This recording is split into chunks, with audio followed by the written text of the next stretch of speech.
In today's video, we're going to take a look at how you can help monitor UK bird populations by participating in the Big Garden Birdwatch. We're also going to take a look at two reviews that were published last month, which look at the conservation status of UK birds and their recent breeding success, and which highlight the importance of participating in schemes like the Big Garden Birdwatch to help monitor UK populations of birds. Subscribe to Forest to keep learning about UK nature. If you've never participated in the Big Garden Birdwatch, then I'm extremely excited to be able to introduce this project to you. Big Garden Birdwatch is a type of citizen science project, which is a scientific project where members of the public are able to contribute data, and scientists can then analyse much more data than they'd have been able to collect on their own. The Big Garden Birdwatch is one of the largest citizen science projects around, and over 1 million people contributed to it last year. At this time of year, birds are most likely to be venturing out into gardens in search of extra shelter and food, which makes them much easier for us to count. By recording counts over multiple years, scientists are able to look at how populations of different species are changing and predict which species are most at risk of extinction. Then, with any luck, we can step in and stop this outcome from happening. But what's actually required from you to participate? It's actually remarkably simple. Whatever your level of birding experience, you're able to participate. So whether you're an avid hiker who goes off every weekend in search of our rarest bird species, or this is your first time considering looking for birds, then you can participate in the Big Garden Birdwatch. All you have to do is register on the online portal. You then choose an hour between the 28th and the 30th of January to sit down and count birds. You'll be looking out over a bit of land, normally your garden, and counting how many of each bird species lands on that patch of land in the hour that you've chosen. Then submit your data on an online form and send it off for the scientists to review. Before we go through the process of how you actually sign up for the Big Garden Birdwatch, let's take a quick look into why monitoring UK birds is so important. In the last 50 years, we have lost 38 million birds. Last month was a particularly enlightening one for the conservation status of UK birds, with two important reviews coming out. The first one we're going to explore is the 5th review of the conservation status of birds in the UK, which is a document compiled by multiple conservation organisations. It assigns categories to each bird species it assesses, with red being assigned to species that have the most concerning status, amber to less concerning, and green even less concerning. Additionally, there is a blacklist for birds that used to breed here but no longer do. This list is known as the UK Red List for birds. The review not only covers the UK Red List, but also explores the extinction risk being faced by the same species. The categories on this list go down in severity from extinct to regionally extinct, then critically endangered, endangered, vulnerable, near threatened, and least concern. Two additional categories are data deficient, for species where there is not enough data to complete an assessment, and not evaluated, for species that weren't assessed at all. As you can see from this summary table, our species fall into a variety of the categories that I've already mentioned, both having different levels of conservation concern within the UK and different levels of extinction risk. A review as in-depth as this one, with so many categories that birds can fall into, requires a substantial amount of data to back it up. Higher quantities of accurate data will allow us to more confidently predict which bird species are going to be in trouble and how our mitigations will affect not only them, but the whole ecosystem. But what does this review actually say about UK birds currently? Let's start by looking at the category of most conservation concern, the Red List. Since the first review in 1996, the number of red-listed species has almost doubled, and it currently stands at 70 species. Declines in breeding populations caused grebe finches, swifts, house martins, ptarmigans, purple sandpipers, and Montagu's harriers to all be placed on the red list for the first time. A decline in the winter migrant population of Bewick's swans, goldeneyes, smews, and dunlins placed these additional species on the red list for the first time.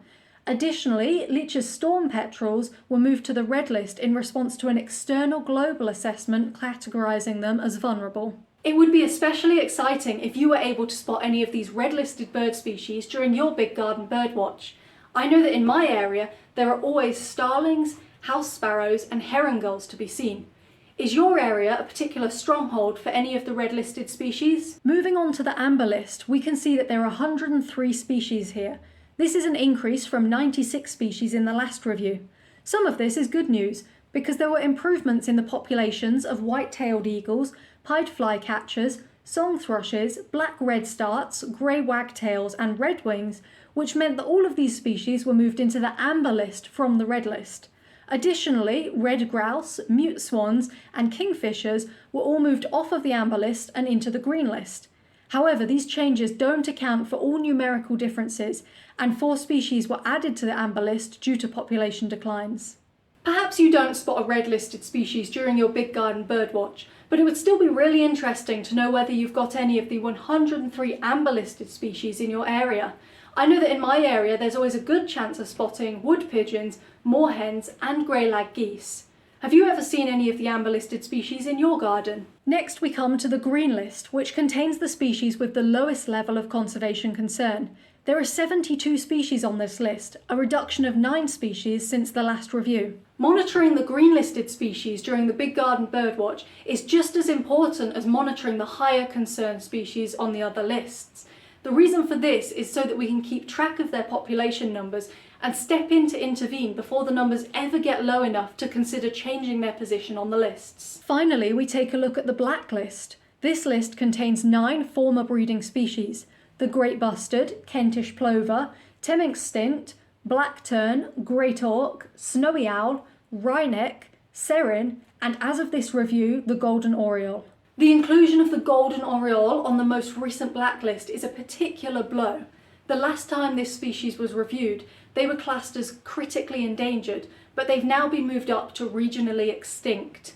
This shows the importance of actually analysing our data and being able to act on that analysis in time in order to prevent further breeding species being lost in the UK. With only 2 breeding pairs left of the Montagu's harrier and 1 breeding pair left of the purple sandpiper, these 2 species may soon be following the golden oriole onto the blacklist. However, despite this loss, we have also gained new species in the UK.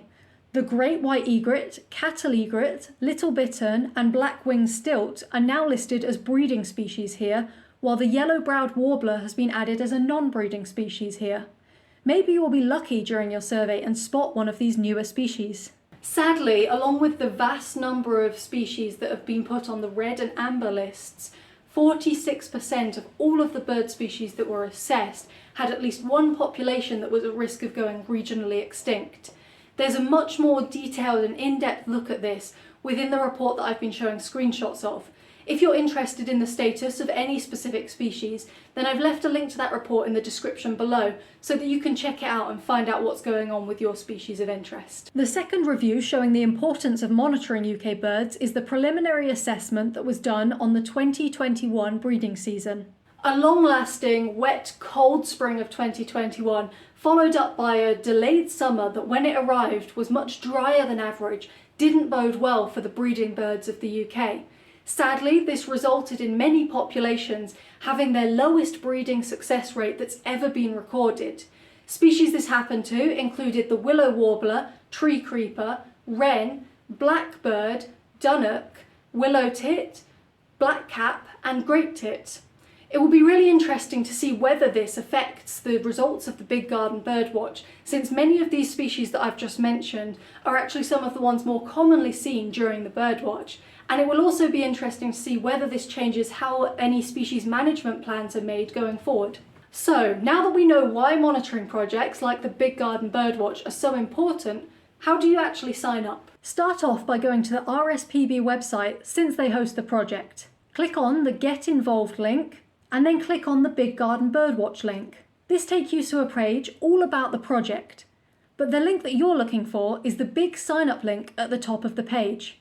I'm going to be typing in my details in this contact details section off camera and then take you back to where we're going to be submitting our details for the next section. Once you have submitted your contact details, you'll be asked whether you would prefer digital or printed resources. Select your option, then move on to the next question, which just helps the Big Garden Birdwatch organisers understand how you found out about them and so that they can advertise in future years to more people. Next, you'll be taken to the option to keep in touch with the RSPB, giving options of whether they can contact you by post, phone, email or text. You can choose yes or no for these options. Finally, all that's left to do is click the sign up button and you'll be taken to a thank you page. At the bottom of this page, you'll be able to download your Big Garden Birdwatch guide to help you through the count. Follow the guidelines listed on this guide about how to count within your chosen time slot, and remember to submit your results before the 20th of February. Now that you've signed up, you can spend your time waiting for the Birdwatch to start, getting familiar with the species on your free guide. The guide sheet is designed to help you count some of our common species that you might expect to see, and includes the chaffinch, goldfinch, starling, blackbird, magpie, long-tailed tit, blue tit, dunnock, wood pigeon, coal tit, greenfinch, collared dove, great tit, house sparrow, and robin. I'd love it if you come back after the Birdwatch has taken place and let me know about all of the different species that you were able to spot. And in the meantime, learn some more about UK wildlife by checking out my other videos.